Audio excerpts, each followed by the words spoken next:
Anne un héros de rang F, mais il s'est entraîné dur et a débloqué une puissance de rang SS pour devenir le héros le plus fort. Des éclairs illuminent le ciel et le tonnerre gronde lorsqu'un jeune homme est soudainement projeté au sol. Il se roule dans la poussière et tente de reprendre son souffle. Au-dessus de lui, un groupe de personnes l'observe. L'un le félicite pour ses progrès ces 2 dernières années, un autre lui dit que l'examen de rang E ne devrait plus poser de problème au jeune homme. En fait, un autre commente que le jeune homme détruira probablement le lieu d'examen maintenant. Ces individus à l'air puissant brillent de leur énergie en évaluant l'homme. Pendant ce temps, au sol, le jeune homme ne peut s'empêcher de dire qu'il est encore loin d'atteindre son niveau des 4 mètres. La scène change, et c'est maintenant une journée lumineuse et ensoleillée dans une ville prospère. Des jeunes à l'allure forte semblent être partout, et ils se dirigent tous vers un grand bâtiment. À l'intérieur du bâtiment, une dame annonce que l'inscription à l'examen de promotion au rang E est actuellement en cours. Le jeune homme, Rick, s'approche du bureau pour prendre son ticket d'examen, mais la fille derrière le comptoir le reconnaît. La fille lui rappelle qu'elle s'appelle Alyssa et qu'ils travaillaient ensemble il y a 2 ans. Elle a été tellement surprise quand Rick a brusquement démissionné de leur travail et a soudainement proclamé qu'il deviendrait aventurier. Rick a l'air embarrassé en admettant que commencer comme aventurier alors qu'ils ont déjà la trentaine semble stupide. Surtout que la plupart des aventuriers commençaient en rang F à l'adolescence et devenaient rang E 2 ans plus tard. Alyssa lui demande ce qu'il a fait pendant ces 2 dernières années. Rick explique simplement qu'il s'est beaucoup entraîné avec ses maîtres. Leur conversation est interrompue lorsqu'un homme ivre arrive au comptoir et commence à importuner Alyssa. L'ivrogne n'arrête pas de demander à Alyssa de venir s'amuser avec lui. Quand Alyssa essaie de repousser l'ivrogne, celui-ci attrape la main d'Alyssa et tente de la forcer. Cependant, Rick intervient et saisit l'ivrogne. Alyssa s'excuse auprès de Rick, mais l'ivrogne s'évanouit simplement dans les bras de Rick. Les spectateurs commencent à se demander ce que tout ce tumulte signifie. Alors Rick explique que l'ivrogne a dû boire trop. Une fois cela dit, Alyssa lui donne enfin son ticket d'examen. À sa surprise, Rick a obtenu le numéro malchanceux 41142. Il sort alors du bâtiment où la elfe noire Rianette et aussi l'un des maîtres de Rick lui demande comment s'est passée l'inscription. À l'intérieur, les aventuriers sont étonnés de voir une empreinte de main sur l'armure de l'ivrogne. Ce doit être ce qui a fait que l'ivrogne s'est évanoui. Ils reconnaissent aussi l'ivrogne comme l'ancien rang A Domald, qui est recherché pour agression. Alyssa se souvient de la façon dont Rick a attrapé l'ivrogne plus tôt et se demande s'il a été celui qui a assommé l'ivrogne. Pendant ce temps, Rick passe d'abord l'examen physique. Les médecins évaluent sa taille et son poids. Ils ont été surpris et inquiets en apprenant que Rick a déjà 32 ans après l'examen physique. Ensuite, c'est l'examen magique. Les candidats doivent poser leurs mains sur une boule de cristal. La boule de cristal mesurerait leur mana et brillerait en fonction de la quantité de mana qu'ils possèdent. Les candidats commencent et certains obtiennent D+, ou D. Ils sont étonnés quand une fille obtient un C+, une grande aptitude pour une aventurière de rang F. Quand ce fut le tour de Rick, il toucha la boule et une petite lumière apparut. Malheureusement, la lumière disparut rapidement, ce qui fit que le médecin lui attribua un F. Les autres candidats commencent à bavarder et à se moquer de Rick, mais il les ignore et s'en va. Le médecin s'apprêtait à appeler le candidat suivant quand la boule de cristal que Rick venait d'utiliser se brisa soudainement. La partie suivante du test est une mesure de la capacité offensive. Les candidats doivent frapper une colonne verte lumineuse avec leur attaque. Rick reconnaît la boule de mucus comme un sac de slime. Cela lui rappelle quand il a été entraîné à en utiliser un. Son maître lui disait que la base de la force d'une personne est sa chair. S'il peut détruire un sac de slime doré avec son propre poing, alors Rick peut enfin croire que son corps est assez fort. Rick essaie de protester, car les slimes dorés sont aussi durs qu'une dent de dragon. Cependant, son maître se vante de pouvoir en détruire 200 d'un coup, puis tapote doucement le sac de slime, qui explose dans toutes les directions. À partir de ce moment, Rick s'entraîna à frapper le sac de slime doré en le punchant 50 000 fois par jour. De retour dans le présent, les candidats frappent le sac pendant que le surveillant enregistre leurs résultats. Lorsqu'un jeune garçon blond de 11 ans a été appelé, il s'est avancé avec confiance et arrogance. Il est le supposé second fils de la famille Diamwit, et la rumeur dit que sa magie est déjà au niveau de rang C. En résumé, c'est un véritable prodige. À la surprise de tous, le garçon commence à réciter un sort et crée du feu avec ses mains nues. Il lance ensuite une attaque, créant une boule de feu de la taille d'un poing qu'il envoie sur la boule de mucus, qui l'absorbe immédiatement. Rick était surpris de voir à quel point la boule de feu était petite, mais tout le monde semble impressionné par l'attaque. Mais pour Rick, tout ce à quoi il pense, c'est à un autre de ses maîtres qui aimait lui lancer des boules de feu. Malheureusement, les boules de feu de son maître faisaient la taille de maison, puis explosaient comme une bombe nucléaire. Il se demande si le garçon a simplement condensé sa magie parce qu'ils sont à l'intérieur. Après quelques autres candidats, c'était au tour de Rick avec le sac de slime. Il était sur le point de commencer quand le surveillant remarqua son âge de 32 ans. Le surveillant lui dit alors que son mana n'a jamais eu le temps de se développer puisqu'il a commencé si tard, et cela se voit dans ses résultats de mana. Ainsi, il conseille à Rick d'abandonner. Rick pouvait sentir le regard des autres candidats, tous beaucoup plus jeunes que lui, mais son esprit se souvient encore de la façon dont il se levait toujours et poursuivait son entraînement, même avec les poings ensanglantés. Il ne comprend pas ce qui ne va pas à devenir aventurier à son âge. Rick frappe alors le sac de slime vert si fort par colère qu'il s'écrase contre le mur, le détruisant et projetant de la slime verte partout dans la pièce. Tout le monde était stupéfait pendant que Rick regardait sa main et devinait que le sac à slime devait être défectueux. Pendant ce temps, le jeune garçon s'agace contre Rick pour lui avoir volé la vedette. Il promet de le surpasser lors du prochain test, la magie défensive. Malheureusement pour lui, Rick surprend encore tout le monde en résistant aux attaques du surveillant lors du prochain test. Le surveillant reconnaît que Rick utilise toujours la magie de la première nature pour bloquer son attaque, et il conseille à Rick de la renforcer pour le prochain. Rick admet alors qu'il ne peut en réalité utiliser que la magie de la première nature. Néanmoins, il a confiance en ses compétences. Le surveillant concède et commence à lancer une attaque de magie de la cinquième nature. Un énorme cyclone d'air jaillit des mains du surveillant, frappant Rick directement en plein poitrine. Le gigantesque cyclone de vent brise même la barrière magique entourant le lieu.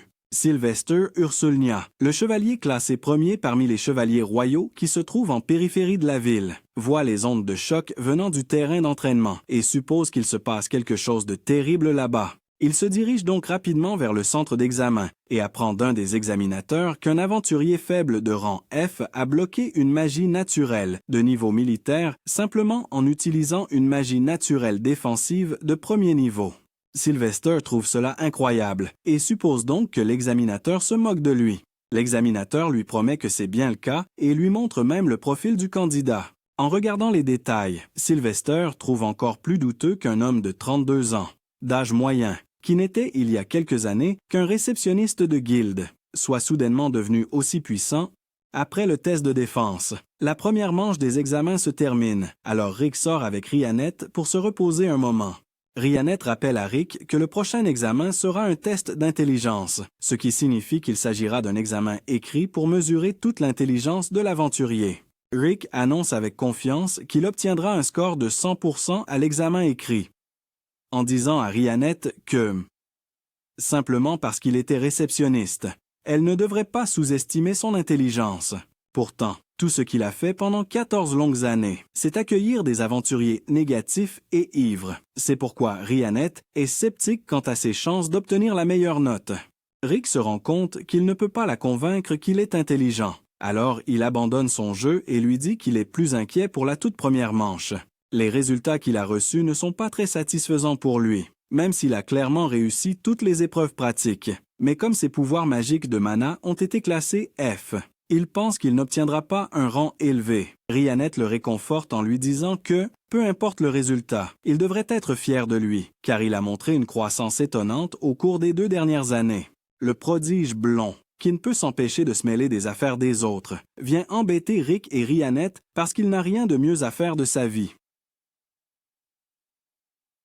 Rick reconnaît ce perdant frustré comme étant le soi-disant prodige, mais il ne parvient pas à se rappeler son nom. Alors, le gars se présente une fois de plus comme Fried Diamwit. Rick ne veut pas être impliqué avec des mineurs, car il ne veut pas se faire annuler par Internet. Alors, il demande au petit garçon pourquoi il est venu ici et s'il s'est perdu. Voyant son visage en colère, Rick suppose que l'enfant cherche peut-être ses parents, et il lui propose donc de l'aider à les chercher. Fried, bien sûr, trouve les remarques involontaires de Rick plutôt insultantes et l'accuse de lui avoir délibérément volé la vedette à l'examen. Selon Freed, c'était son rêve, tant attendu, de devenir le personnage principal, et il avait donc planifié toute l'année comment il montrerait son éclat à cet examen. Mais à cause de Rick, il n'a pas pu faire ses débuts héroïques et ne s'est pas démarqué, voyant que l'enfant est presque au bord des larmes. Rick essaie de le calmer, lui promettant que ce n'était absolument pas son intention. Alors qu'il essaie désespérément de s'entendre avec ce gamin idiot, un autre perdant stupide avec une coupe de cheveux bizarre entre, accusant Rick de faire pleurer les enfants.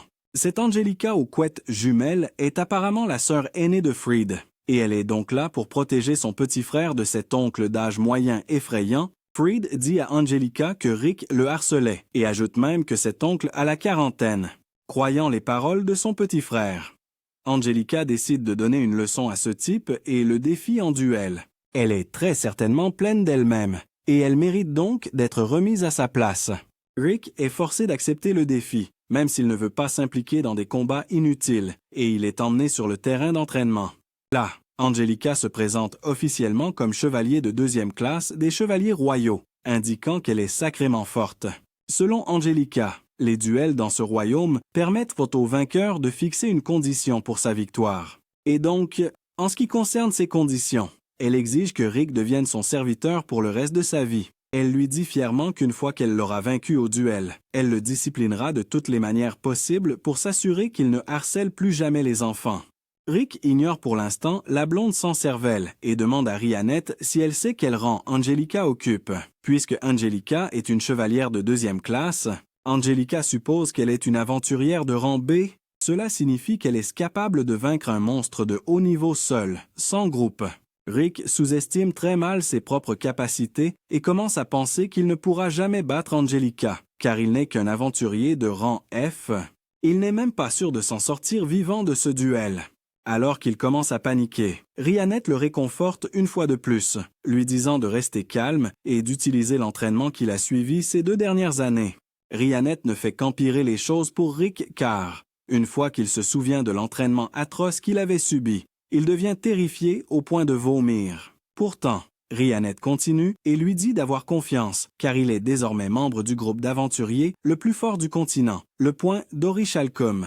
Grâce aux paroles de Rhianette, Rick reprend son calme et se prépare pour son duel avec Angelica. Angelica, qui avait supporté les caprices de Rick tout ce temps, n'en pouvait plus.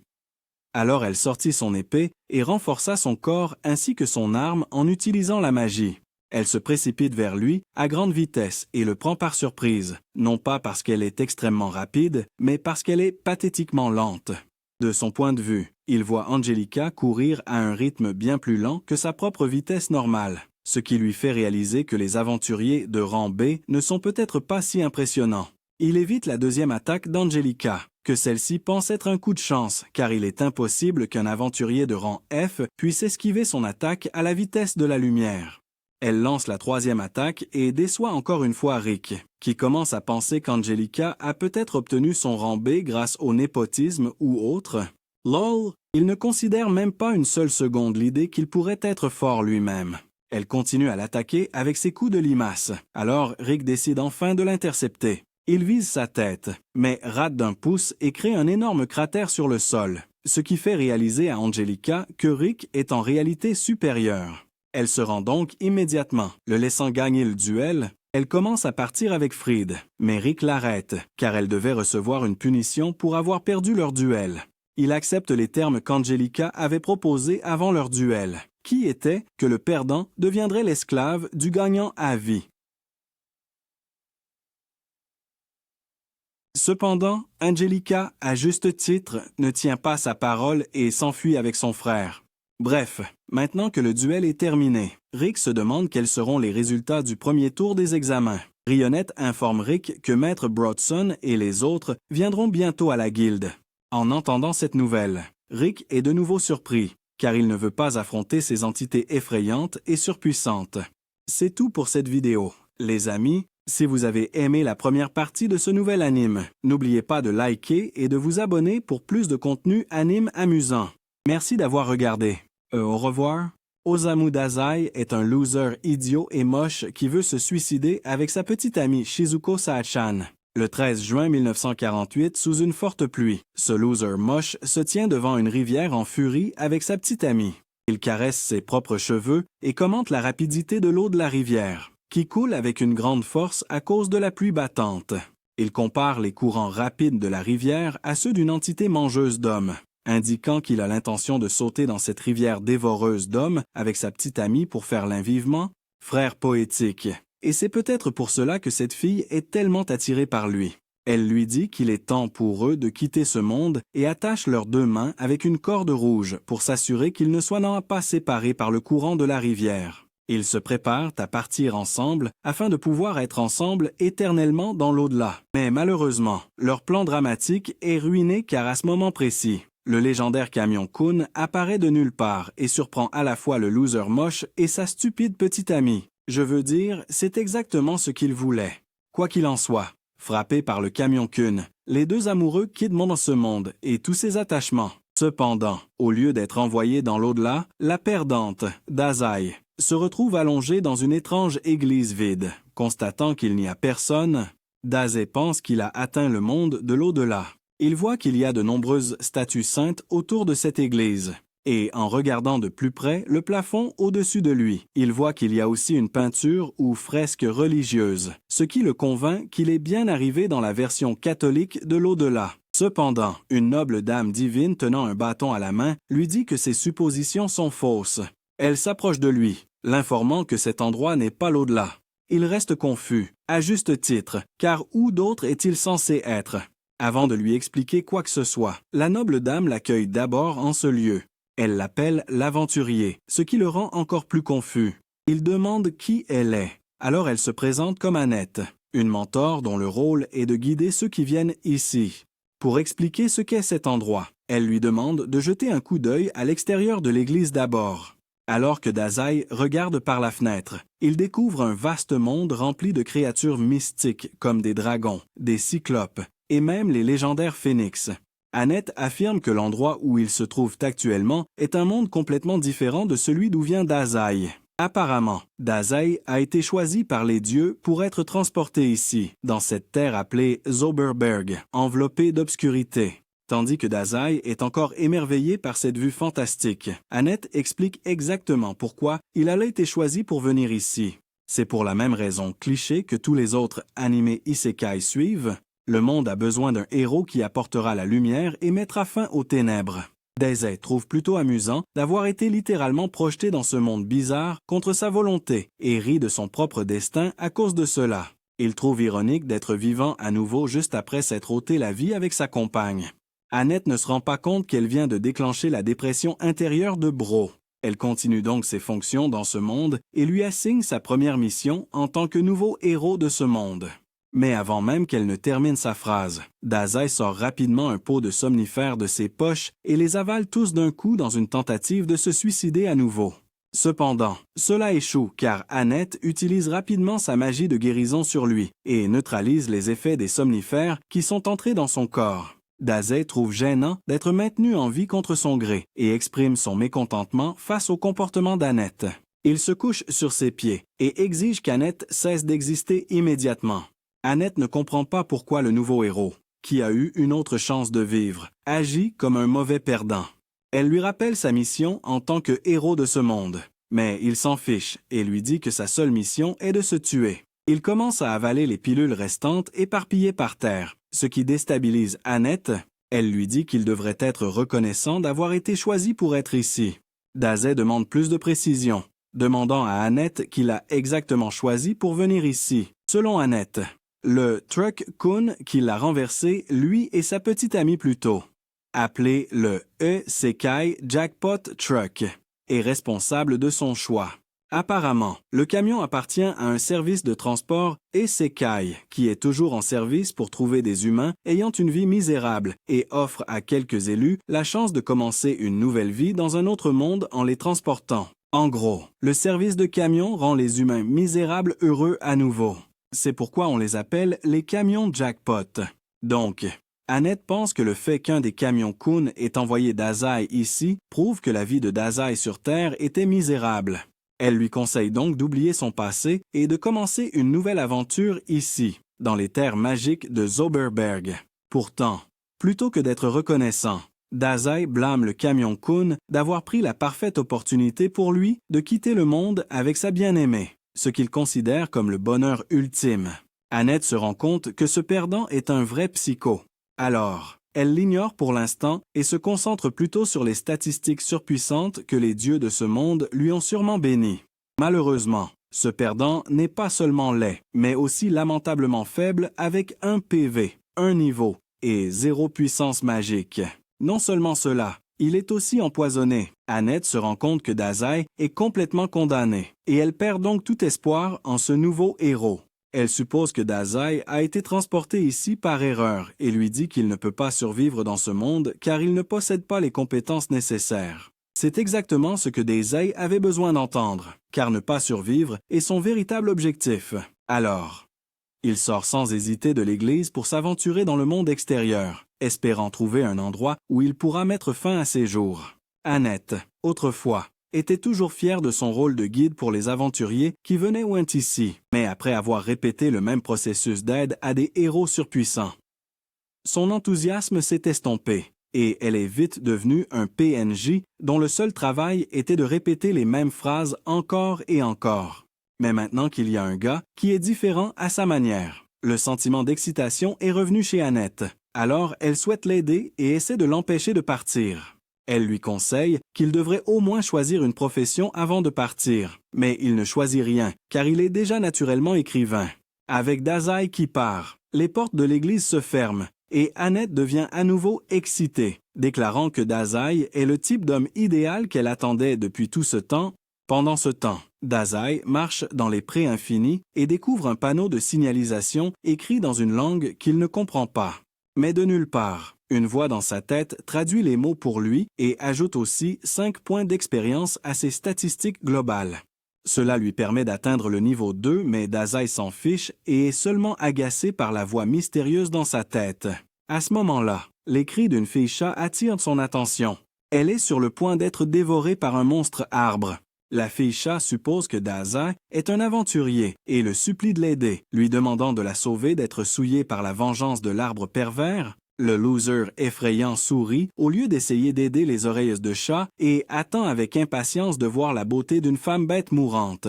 Il souhaite aussi y prendre part. Alors il se laisse délibérément capturer par la créature. Voyant qu'il souffre avec un sourire sur le visage, la fille chat comprend immédiatement que ce loser laid est complètement inutile.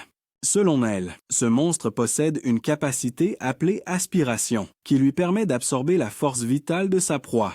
Dazai est heureux d'apprendre qu'il sera bientôt envoyé dans l'au-delà et dit à la fille chat que, comme lui, elle devrait aussi profiter de ces derniers moments, juste au moment où il semble que Dazai soit parti pour de bon. C'est l'arbre monstre qui se réduit à rien, ce qui confond la fille. Les voix dans la tête de Dazai expliquent ce qui se passe, lui disant que le poison dans son corps a été absorbé par l'arbre monstre, ce qui a causé sa mort. En battant l'arbre, Dazai gagne plus de points d'expérience et atteint le rang d'aventurier 3.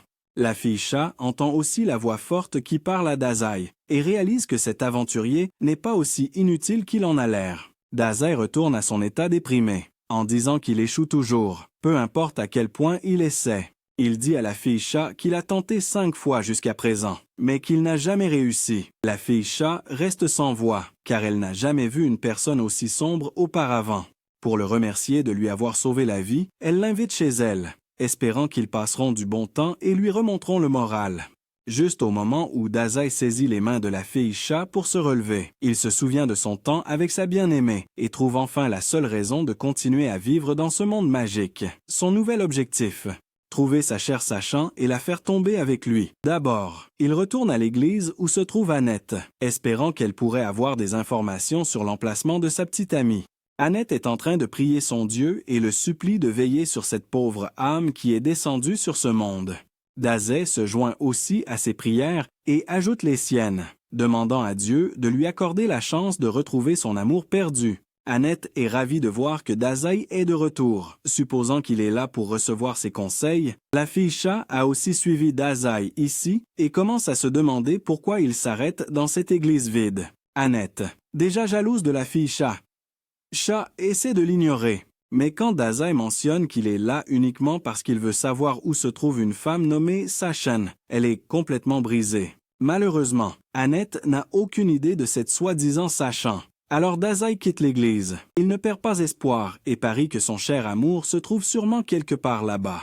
La fille chat attrape la main de Dazai, lui disant de visiter la ville du château. Annette arrive de nulle part et frappe la main de la fille chat avec son bâton, lui disant de s'abstenir de commettre de tels actes immodestes. La fille chat ne comprend pas pourquoi cette dame de l'église est sortie de l'église et réalise immédiatement qu'Annette craque pour Dazai. Annette nie ces accusations infondées et affirme qu'elle accompagne simplement Dazai dans sa nouvelle aventure parce qu'elle souhaite simplement le guider et le protéger du danger. En parlant de danger, alors que les deux nouveaux rivaux en amour se disputent, Dazai se retrouve dans un cercueil et décide de faire une sieste à l'intérieur. Annette sait que Dazai ne peut pas être aidé, alors elle commence à traîner son cercueil, lui permettant de faire une sieste paisible tout en avançant vers la prochaine ville, le château du Rô. Dans une pièce faiblement éclairée, une jeune femme entre en portant une lanterne brillante. Elle s'approche d'une étagère et tire un livre qu'elle pose sur une table proche. La fille sourit en commençant à lire. Le livre raconte l'histoire d'Ike, un magicien. Ike était le petit-fils de Romberg, le maître magicien, et il servait dans l'armée du seigneur démon. L'armée des démons attend patiemment devant les murs de la ville. Les yeux d'Ike brillent, et soudain, les murs explosent. Il pointe alors son bâton en avant, signalant à l'armée de charger. Les orques se précipitent par le trou et le frappent avec leurs marteaux. Là-haut, des gargouilles volent au-dessus des murs. Derrière elles, Ike observe le carnage depuis le flanc d'une colline. Son subordonné l'informe qu'il pourrait bientôt percer les portes du château, puisqu'il a équipé les orques de béliers, comme Ike l'avait ordonné. À l'intérieur de la ville, les gardes tombent les uns après les autres sous les démons en furie. Quand certains parviennent à tuer un orque, un ogre les écarte d'un coup de pied et écrase leur corps avec ses gros marteaux. À l'intérieur du château, le commandant des chevaliers observe le déroulement de la bataille. Il entend alors un bruit derrière lui, et en se retournant, c'est Ike. Le commandant des chevaliers demande s'il est le commandant de l'armée du seigneur démon. En tant qu'envahisseur poli, Ike se présenta comme le commandant de la 7e brigade de l'armée du seigneur démon, la brigade des immortels. Il expose ensuite 3 options possibles pour le commandant de la garde. Premièrement, ils peuvent non te rendre et remettre leur territoire. Deuxièmement, ils peuvent mourir par leur propre épée, comme des hommes d'honneur. Ou troisièmement, ils peuvent fuir la scène pendant qu'Ike détourne le regard et regarde simplement le paysage à la fenêtre. Le commandant de la garde fut surpris que ce démon fasse preuve de clémence envers eux. Cependant, il répond qu'aucune des options ne lui convient. Au lieu de cela, il brandit brusquement son épée et saute pour attaquer Ike. Ike savait déjà que cela arriverait, et il élimine facilement le commandant des chevaliers avec un sort, le rendant inconscient. Son subordonné arrive, soulagé que son chef aille bien. Cependant, il est surpris lorsque Ike lui ordonne de soigner les blessures du commandant des chevaliers. Il étend également cet ordre à tous les soldats qui se rendraient pendant la bataille. Pendant ce temps, une autre magicienne observe Ike à travers sa boule de cristal. Elle est surprise qu'une seule brigade ait suffi pour capturer la ville d'Arsenham, et que cela n'ait pris qu'une semaine. 2. Cela doit signifier qu'Ike avait vraiment le potentiel qu'elle recherchait. De retour à Arsenham, Ike lève son bâton et lance une magie de barrière dans la pièce. Il regarde par la fenêtre et voit la ville détruite à l'extérieur. La bataille est enfin terminée et ils ont gagné. Honnêtement, Ike se sentait coupable d'avoir blessé autant de personnes. C'est pourquoi il avait ordonné à l'armée plutôt d'aider tous les humains qui se rendaient. Il ne pourra jamais vraiment s'habituer au sang et aux horreurs de la guerre comme les autres démons, pour une seule raison. Il est en fait un humain, pas un démon. Son maître, Romberg, était un grand mage qui connaissait tout de la civilisation avancée qui peuplait autrefois leur monde. Cependant, le mage démon Romberg l'a recueilli et élevé sur un coup de tête. Bien qu'il soit humain, il lui a ensuite enseigné tout son savoir et sa magie. Et dans ses derniers instants, Romberg a averti Ike de ne jamais parler de la civilisation perdue, car cela provoquerait un jour un désastre. Mais ce n'était pas la seule chose que Romberg lui a dite. Il l'a aussi mis en garde de ne jamais enlever sa robe ni son masque. Contrairement à Romberg, si le seigneur démon apprenait la vraie identité d'Ike, il ne leur pardonnerait jamais. C'est pourquoi, dans le présent, Ike lance la barrière magique qui empêche quiconque d'entrer sans sa permission. C'est la seule fois où il peut se promener sans son masque. Malheureusement pour lui, il vient de voir que quelqu'un se cache en fait sous le bureau. C'était une fille mignonne habillée en femme de chambre. La femme de chambre se recroqueville de peur pendant qu'Ike recule en trébuchant. En lui demandant depuis combien de temps elle est là, la fille se prosterne et supplie de ne pas être tuée. Elle promet qu'elle n'a rien vu. Dans sa panique, elle se cogne accidentellement contre le bureau et tombe inconsciente.